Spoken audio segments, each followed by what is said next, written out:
The story you're about to hear isn't about crypto, it's about power. The kind of power that doesn't win elections, it decides them. The kind of power that doesn't follow markets, it makes them. And at the center of this power sits one man, Peter Thiel. Thiel isn't just a billionaire, he's the deep state's technologist, a Stanford-bred intelligence asset whose companies power the surveillance architecture of the modern world. A CIA partner, an FBI informant, the architect behind Palantir, the data harvesting machine used by the entire Five Eyes alliance, and Israel. Thiel has the eyes.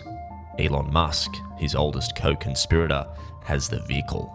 And together, they've been building the rails for a new digital order. When I co-founded a technology startup, our goal was nothing less than to replace the US dollar by creating a new digital currency. This doesn't start with crypto, it started with PayPal. Thiel and Musk's original vision wasn't a payments app, it was a plan to digitize the entire global financial system. They failed, but their dream never died. Essentially, if done right, X would become, I don't know, maybe half of the global financial system. Thiel calls this era the Straussian moment, a Pax Americana enforced not with soldiers, but with surveillance. And while they build rockets, social networks and spyware, they quietly began funding the companies that would rebuild the monetary system from the ground up. And one of those companies is Ripple. In 2013, Thiel's founder fund became a seed investor in Ripple, the plumbing for the coming digital financial system. Thiel had the intelligence rails, Musk had the communication rails, Ripple would become the payment rails. And it didn't stop there. In 2012, a year before that seed deal, Brad Garlinghouse was invited to Peter Thiel's secret tech conference, Dialogue. It's essentially the Tech Bilderberg group, a secret gathering of 10 to 12 elites from government, military, and tech. 3 years later, Brad becomes CEO of Ripple. Coincidence? Maybe, but it shows something undeniable. Ripple's leadership has been swimming in the same waters as the architects of the new digital world since the beginning. And now, Thiel's political machine has moved into position. His protege, J.D. Vance, now sits in the White House. Vance says Thiel's lecture at Yale was the most significant moment of his life. Thiel made Vance. Vance is pro-crypto, and Ripple donated $50 million to Fairshake, the largest pro-Trump crypto PAC of the 2024 cycle. If everything goes to plan, Thiel's network has a 12-year runway to reshape the global system. Trump 24, Vance 28, Vance 32, and Ripple perfectly positioned to be the core infrastructure of that system. And now, fresh revelations. Documents show Peter Thiel in Epstein's network, from private dinners to funding corridors to intelligence-linked operations, another thread connecting the same elite circles that silently build global systems behind closed doors. We've recently seen the ideological pivot. For over a decade, Thiel, Tucker Carlson, Roger Ver all sold Bitcoin as the path to freedom. Now, every one of them suddenly declares Bitcoin compromised, infiltrated, co-opted by intelligence agencies. A narrative shift so abrupt, it reveals the truth. Bitcoin was the diversion. Ripple and compliant digital assets were the destination.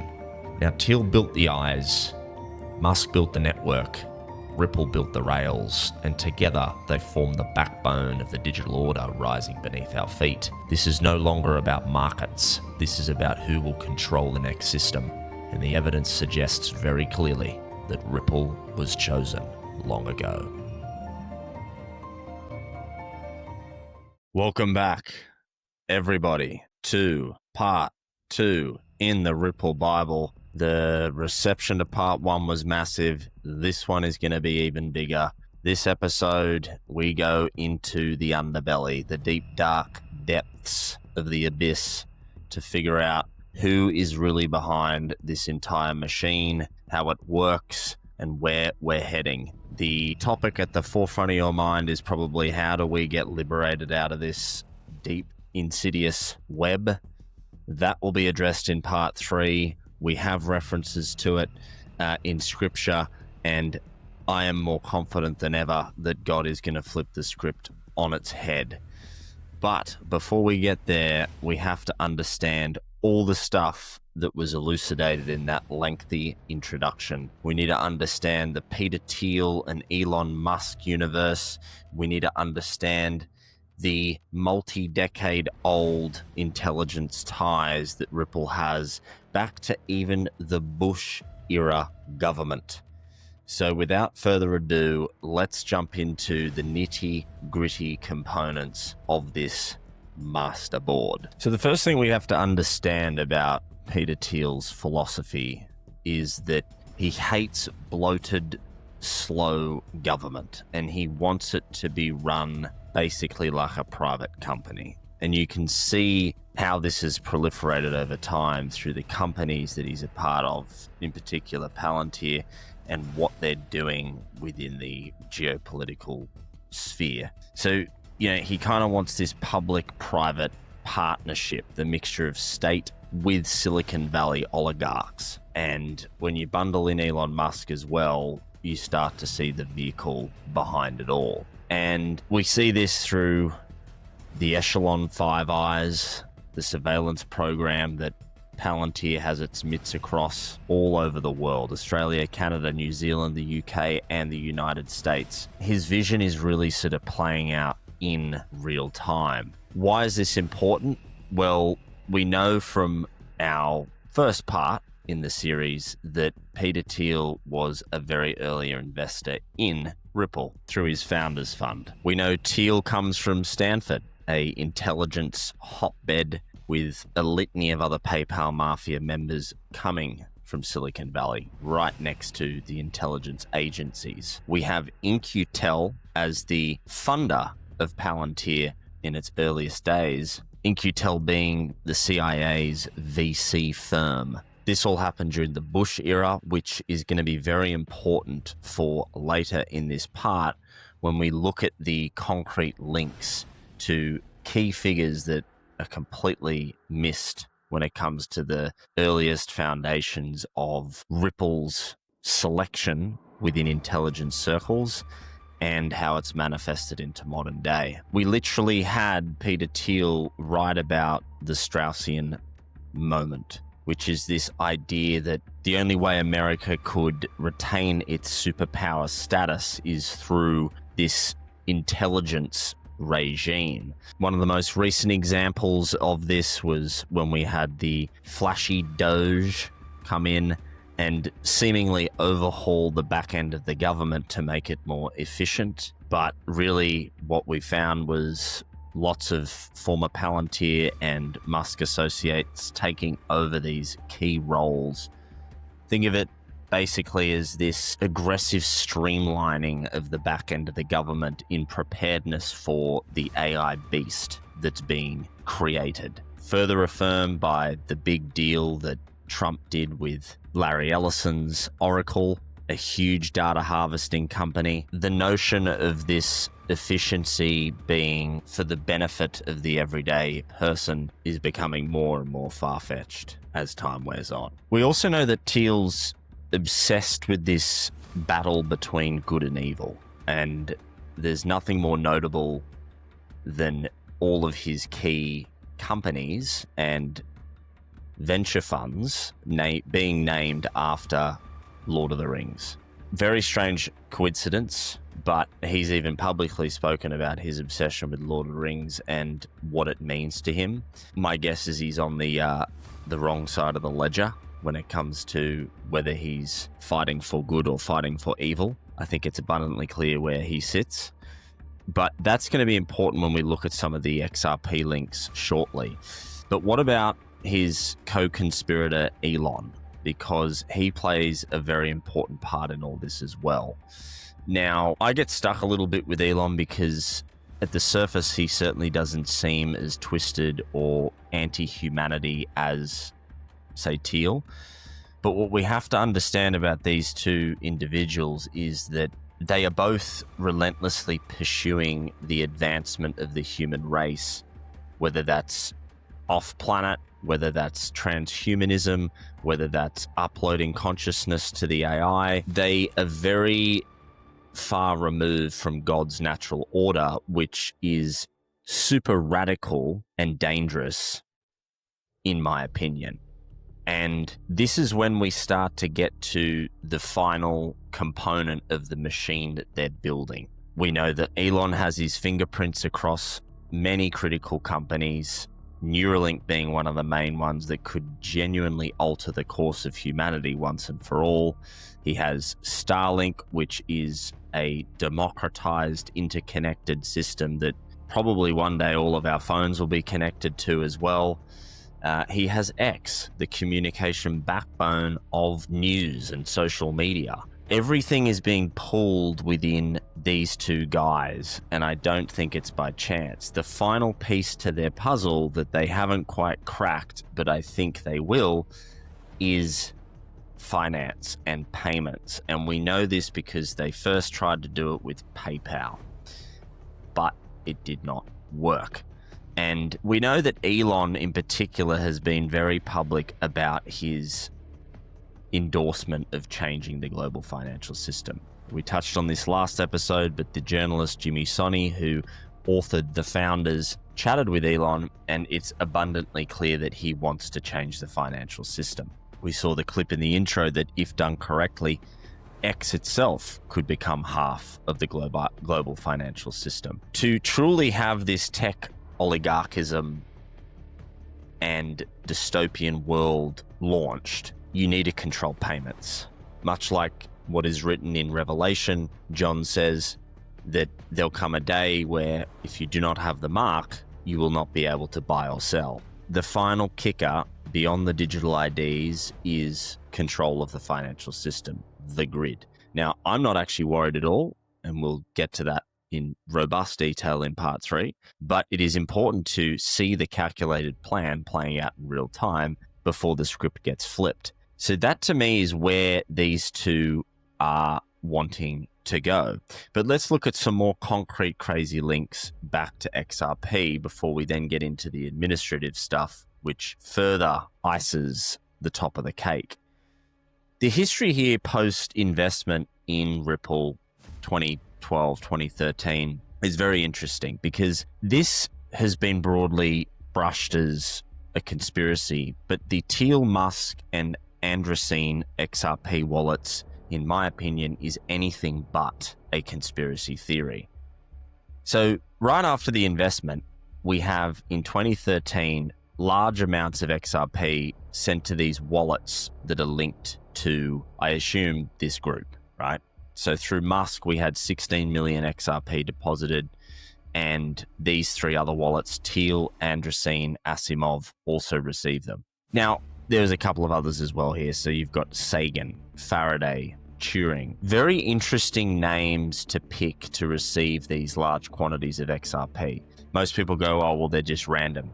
They're not random at all. These guys are obsessed with these guys. You know, modern day pioneers in the sciences. Tesla was almost called Faraday. You've got Saxi. I used to read Isaac Asimov stories every single day. Isaac Asimov, one of the, he's an author of science fiction novels, very prolific and well-known in that community. Elon absolutely loved Isaac Asimov as well.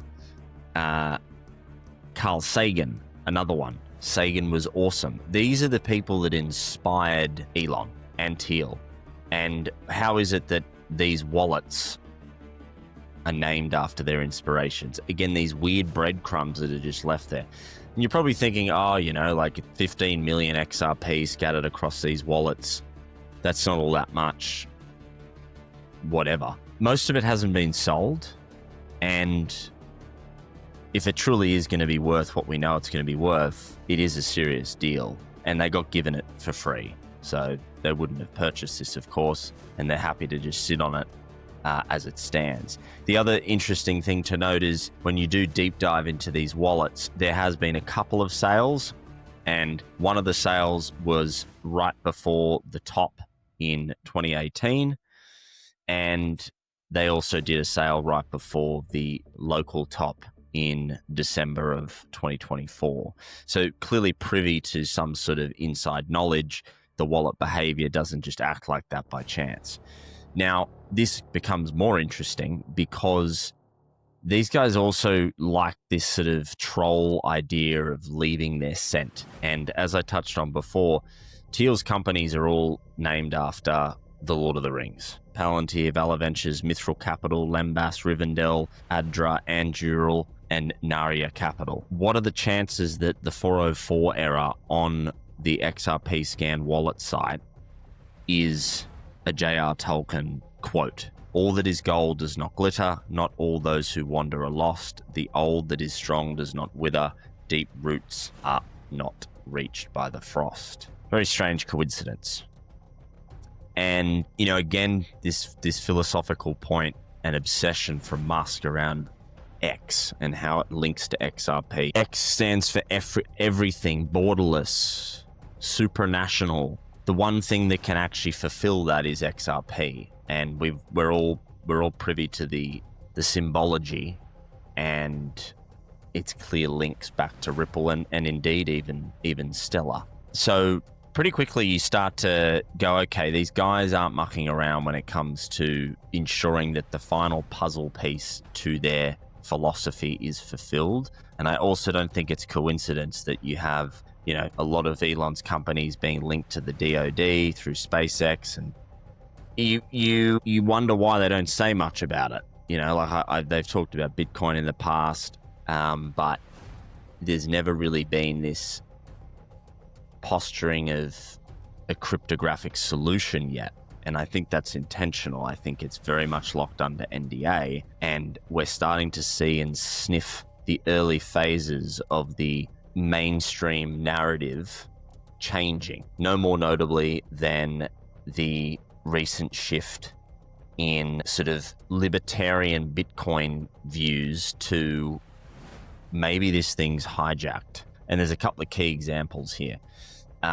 We have the Roger Ver flip, which I've touched on before. You know, Roger Ver being pretty much the earliest ever investor in Bitcoin. Also, as we touched on in the part one, Roger being a angel investor in Ripple. He has clearly stated he feels it's been hijacked. The wallets sold Bitcoin just over 120,000.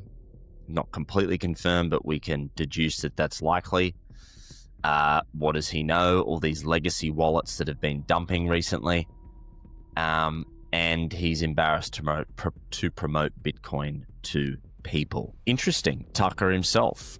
He's in the past been sort of open to the idea of Bitcoin, but now thinks that it's CIA created, a full backflip on where he once was.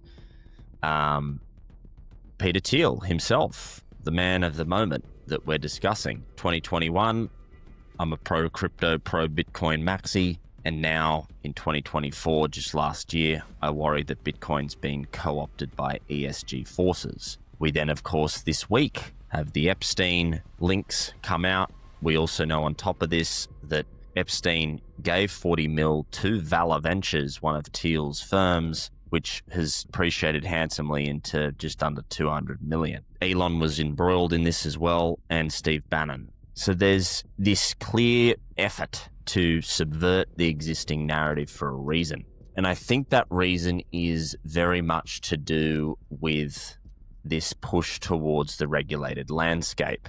And what's super interesting about that idea is that whilst Ripple were going through this long-winded lawsuit, Thiel had launched this crypto exchange called Bullish. And Bullish is now IPO'd. Mike Novogratz, who's a massive Ripple investor, never sold any of his shares. Huge XRP proponent, also in on Bullish. This was being tested over in Gibraltar for the last 6 years. Miguel Vance, Ripple's former head of XRP markets, joins DAM Gibraltar. All these testing rollouts and simulations were run, finally culminating this year. Bullish partnership with Gibraltar.gov to develop world's first regulation for clearing and settlement of derivative contracts. What I see this as is this clear proving ground in Gibraltar as a means to go back to the US within his intelligence apparatus and go, this thing works. let's do it here. Furthermore to this, what are the chances that right whilst the lawsuit had kicked off at this conglomerate called the Aspen Security Forum via the Aspen Institute, which we will get into in a second. This is the old school intelligence origins that come out.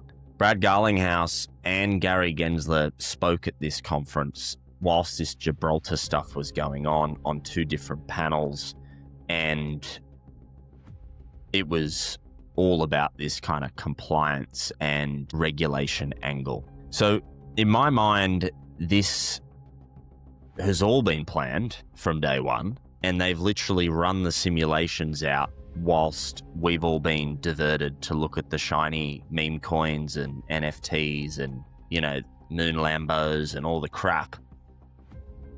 But this is where it's all heading. And I think as we talk today on Friday, 21st of November at 2:30 p.m., we have a real scenario where the markets are about to go into free fall. The reverse carry trade that Jay Claver talks about is potentially unwinding. Volatility could be huge. Most people will get shaken out, and the new system could seriously just be around the corner if this liquidity crisis really kicks off. So it all starts to become very, very clear. And what I might add before we come back to this component of the board is this further assurance that this is what they want to achieve by the installment of one JD Vance. And we know JD Vance is Thiel's man, like literal protege. Goes back to his Yale law days. Vance worked at Mithril Capital and then launched his own VC off the back of Thiel. Thiel gave 15 mil to Vance's Senate run. And Vance is now positioned as Thiel's man in Washington. And as touched on in the intro, if it all plays out, you know, this is through till 2036. They've got 12 years of runway. Vance is publicly crypto. He has pushed for this regulatory landscape to be changed.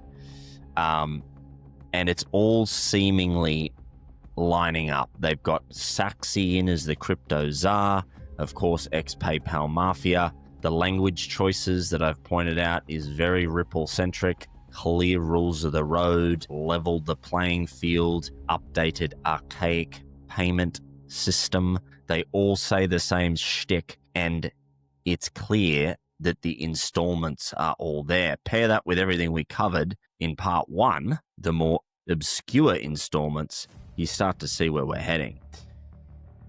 Then, of course, on top of this, we had Ripple contributing $50 million to the election cycle through Fairshake. They hedged, of course. You know, Larson gave some cash to Camilla. Everyone blew up. It's 5D chess. They're backing both ways, so that they're not losing either way. But they were much more heavy on the Republican side. Interesting through Fairshake, a lot of crossover through the early investors as well. Andreessen there, Kraken. So, you know, and then of course all of our photos that we love so much, seeing Brad there with Trumpy and Alderodi. We got Brad there with Vance, and, you know, donation articles. So the modern day stage is certainly set.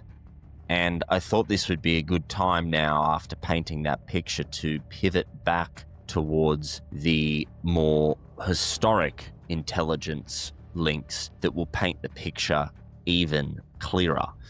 And we're going to start here in the 90s with a chunk of work that Edo's touched on in the past. And this is through Ripple Communications, a trademark that was acquired by Ripple Labs later on, provable, and a link to Ripple Communications CEO, still is CEO, this lady Karen Nussel.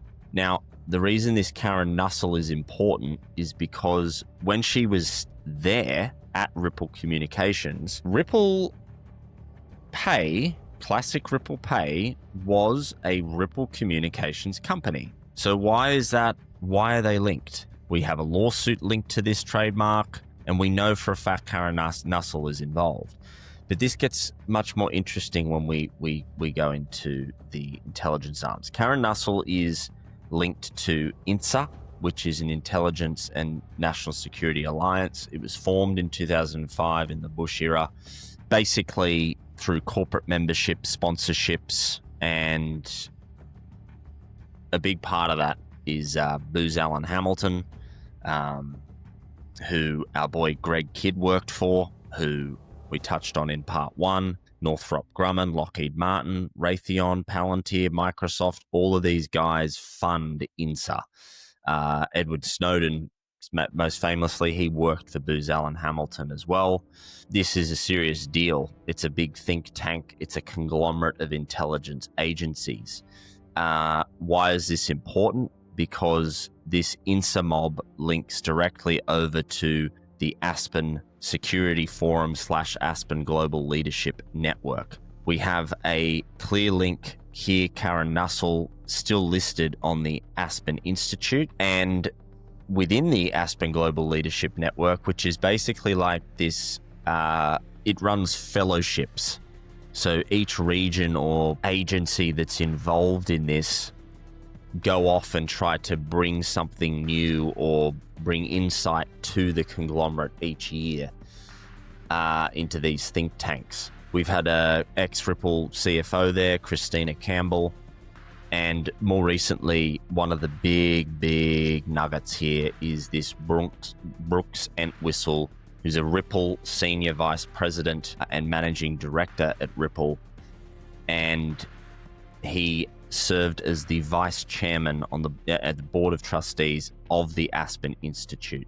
This is super important because Brooksy then moved over to EQT on the board. Now, EQT is the fund, it's the Wallenberg fund, one of Sweden's most powerful and wealthy families. Jacob Wallenberg is on the board of his fund, of course, but he is also on the board of the Trilateral Commission. Now, where does Jacob Wallenberg fit in? He also fits in down here, Trilateral Commission. But he also sits with his brother on the Bilderberg Steering Committee, Wallenberg. So there you have a chain reaction link through what I like to call all of the arms talking to one another. Like, you just saw a big ripple effect, excuse the pun. And the reason this is quite profound is because this goes deeper back to the Bush era. Karen Nussel is married to Jimmy Nussel. Jimmy Nussel worked under Bush to 2007. This is important because when Jimmy Nussel wrapped up in government, he went to work and become the CEO of SUNA, or CUNA, America's credit unions, the biggest US credit union trade body. Now, SUNA was the backer of CU Ledger. You get where I'm going with this? CU Ledger chose to use R3 Corda to support domestic and cross-border transactions. Yes. Ripple and CU Ledger join Hyperledger blockchain project. R3 and Ripple settle down for Universal Payments app. We know they had their little legal back and forth, but R3 prioritize and only use XRP for their settlements. Now, what are the chances? This guy's still in control of SUNA, by the way, and thus directly involved with CU Ledger.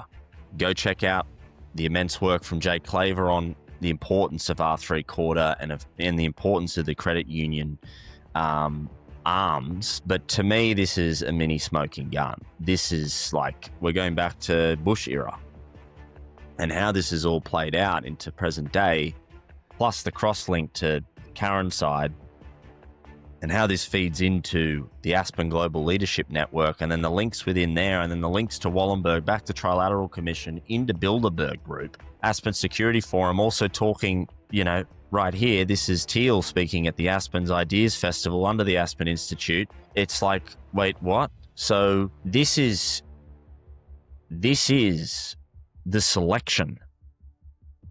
This is when you start to see that there's much more going on here. It's this preparedness for the new system. whether it's this liquidity crunch that we're about to go into or it's the slow rollout, it doesn't matter. They're ready to rock and roll, and the puzzle pieces have been connecting for a long, long time.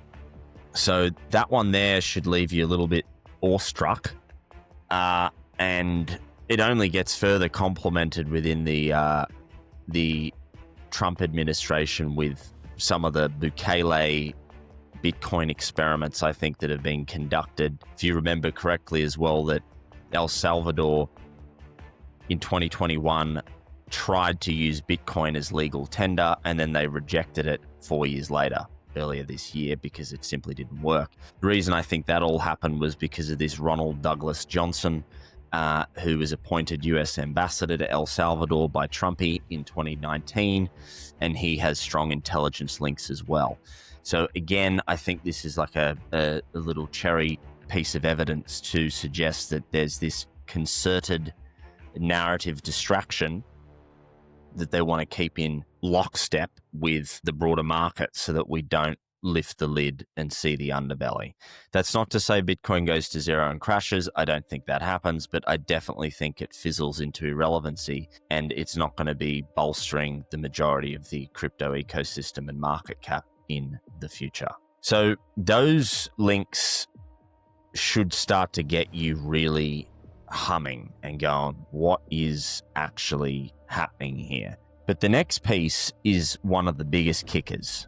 And this is going back to Thiel and a group he started in 2006, if I'm not mistaken. This group is called Dialogue.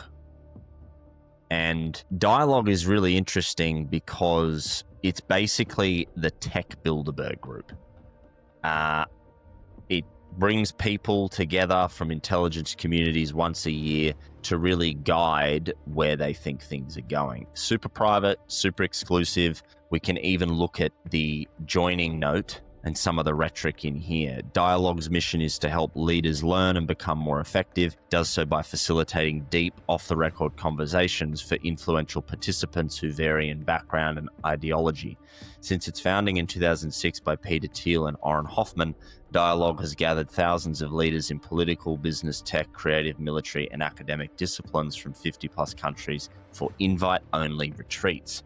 These off-the-record retreats have no speeches or panels. Rather, participants engage in breakout sessions moderated by fellow participants. This gets crazy because who was at one of the earliest Dialogue conferences? Brad Garlinghouse. Brad Garlinghouse attended a conference organized by Oren Hoffman and Peter Thiel called Dialogue. The retreat was small, perhaps 10 to 12 people around a conference table, and had a session in 2012 or 2013 on Bitcoin, which was new to him at the time, right around the time when they invested in Ripple. Very, very strange. It's an interesting cross-section of government, military, and techies.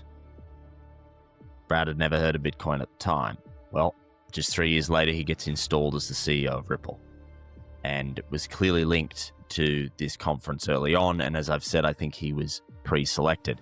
The reason this is interesting is because you've got this Oren Hoffman figure who does have a bit of a presence online, but you don't really know he's involved with this Dialogue group. You know, one article says it's very hard to keep track of Oren Hoffman. He has many professional associates, and he's been Peter Thiel's party planner.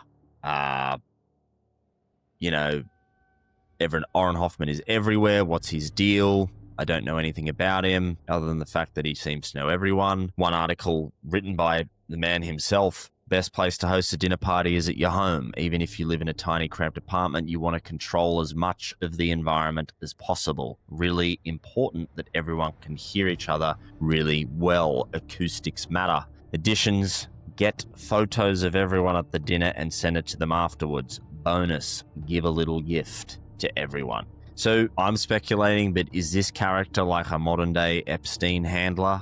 I don't know. I'm not saying unequivocally, but it's just interesting.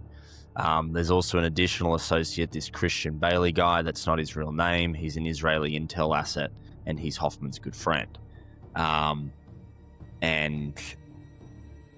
there's some crazy stuff that is going on there. I can't find much on this figure, but this Dialogue group also has links to this Simone Haruku Collins, who was born in Japan, Easter egg. We know of the crazy Japanese links. We know through SBI, and where are our SBI friends over here? They love XRP. Yoshitaka Kitao, every bank will use Ripple's XRP, their investment arm. Tomio Asakura, this is not just another crypto, this is the wealth transfer of our generation. They own 9% of Ripple shares. They also happen to be, in Japan, the largest non-sovereign holder of US debt. And that seems to be unraveling right before our very eyes with the Japanese bond yield skyrocketing. So it's all just crazy. And this dialogue group, to me, is like the modern day amalgam that represents, I guess, a more dynamic tech, secretive alliance. And who knows what really goes on at this dialogue group, because it's very seldom covered and very seldom talked about. And we know Brad was at one of the earliest ones, which is just absolutely wild to even think about. So to me, it's undeniable that this thing was selected from the beginning. We covered it in the first part with Schwartzy, 1988 patent, all the crossover there, all the XRP law, all the funding rounds, all the links to intelligence, all the links to economic amalgams. And you sort of just sit there and you go, well, this is either going to completely destroy civilization or it's going to liberate us. Logically, that is where we now sit. What are we going to do? And I think high level, the US have a very, very, very big problem that they need to fix. They need urgently to figure out this debt demand problem. And I think that we are on the cusp of all the cards being laid out. And XRP is the secret weapon to really save them from this impending liquidity crisis. But then you're probably thinking, well, where do we all fit in and where do we end up?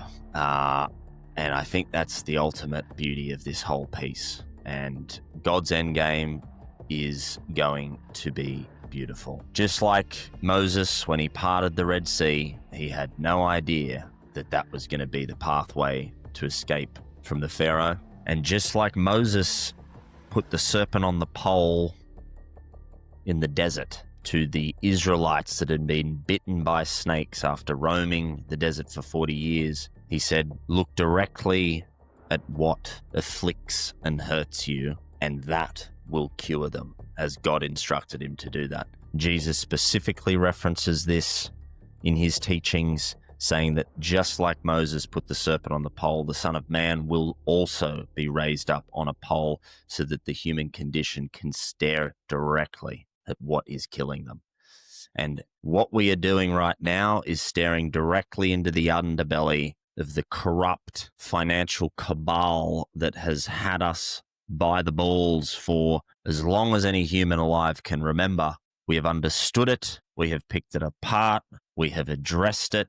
We have meticulously cross-referenced it. And by doing so, I personally believe I see the cure being written in the stone as XRP. More on that in part 3 when we tackle the full scope and the historical references of God's endgame. But that's where we stand. I hope you enjoyed part 2, and I will see you for the massive finale in this master web.